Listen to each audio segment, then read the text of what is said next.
धम्कीपूर्ण तिमीहरूले के गर्छौ, तिमीहरूको के हैसियत छ, हैन? हामीसँग आऊ, हामी लड्न तयार छौँ। तपाईँ कस्तो खालको नेता हो? तपाईँमा राजनीति संस्कार छैन? तपाईँले राजनीति पढ्नु भएको छैन? यदि राजनीति संस्कार तपाईँसँग छैन, राजनीति पढ्नु भएको छैन भने यो तपाईँको आफ्नो स्वार्थको लागि नेतागिरी गर्न बन्द गर्नु। नेकपा एमालेका कार्यकर्ताहरू विशेष गरेर महेश बस्नेतज्यूले जुन तरिकाले गुण्डागर्दी शैलीमा, जुन तरिकाले मानिसलाई चाहिँ हुन्छ नि जनतालाई धम्की दिने यो कार्यहरू बढिरहेको छ। जेनजी आन्दोलनपछि त झनै उग्र रूपमा महेश बस्नेत अगाडि बढिराख्नु भएको छ। महेश बस्नेतज्यू, म तपाईँलाई एउटा अनुरोध गर्न चाहन्छु, यति धेरै अराजकता पनि नबन्नुहोस्। यो समय तपाईँको लागि मात्रै सधैँ बलियो भएर बस्दैन। कति बेला तपाईँलाई त्यो समयले लडाउनेछ, त्यति बेला तपाईँलाई गाह्रो हुनेछ। जुन तरिकाले तपाईँले हरेक सभाहरूमा, पार्टी कार्यक्रमहरूमा तपाईँले विपक्षलाई जुन तरिकाले कटाक्ष गर्नुहुन्छ, त्यो कटाक्ष पनि एउटा विकासको कुराहरूमा थियो भने बेग्लै कुरा। तर तपाईँको खालि धम्कीपूर्ण तिमीहरूले के गर्छौ, तिमीहरूको के हैसियत छ, हैन? हामीसँग आऊ, हामी लड्न तयार छौँ। तपाईँ कस्तो खालको नेता हो? तपाईँमा राजनीति संस्कार छैन? तपाईँले राजनीति पढ्नु भएको छैन?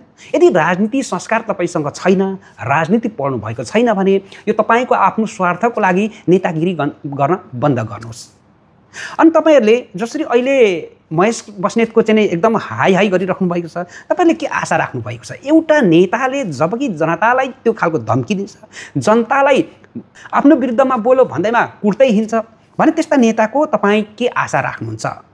अनि के त्यो सभाहरूमा जतिखेर पनि धम्कीपूर्ण, हैन?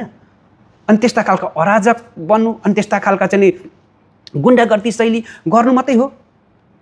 कहिले विकासका कुरा गर्नु आएन? विकासको कुरा पनि गरौँ न महेश बस्नेतज्यू, विकासको कुरा पनि गर्नुहोस्, अनि मात्रै तपाईँको पार्टी बलियो हुनेछ।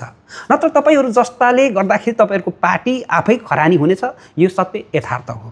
जसरी तपाईँको यो दम्भ छ, तपाईँको घमण्ड छ, मलाई अहिले मेरो अगाडि पछाडि युवाहरू छन्, हैन भनेर तपाईँ जुन तरिकाले चाहिँ अहिले आक्रोशित रूपमा जनतालाई धम्की दिँदै हुनुहुन्छ, जेनजीमाथि हातपात गर्दै हुनुहुन्छ, यो लेखेर राख्नुहोस्। समय बलवान छ र यो समय सधैँ तपाईको पक्षमा रहने छैन। पृथ्वी गोलो छ, कति बेला त्यो समयले तपाईलाई साथ छोड्छ नि, त्यो बेलामा तपाईले निकै भारी बोक्नुपर्ने हुन्छ, निकै गाह्रो हुनेछ तपाईलाई। त्यसैले गर्दाखेरि बेलैमा सुध्रिनु होला। दर्शक पनि तपाईलाई कस्तो लाग्छ महेश बस्नेत जस्तो लाग्छ त्यस्तै प्रतिक्रिया दिनु होला भन्दै म तपाईहरुकै समावेश साथी सुजन बिदा हुन चाहन्छु। हवस् त, नमस्ते।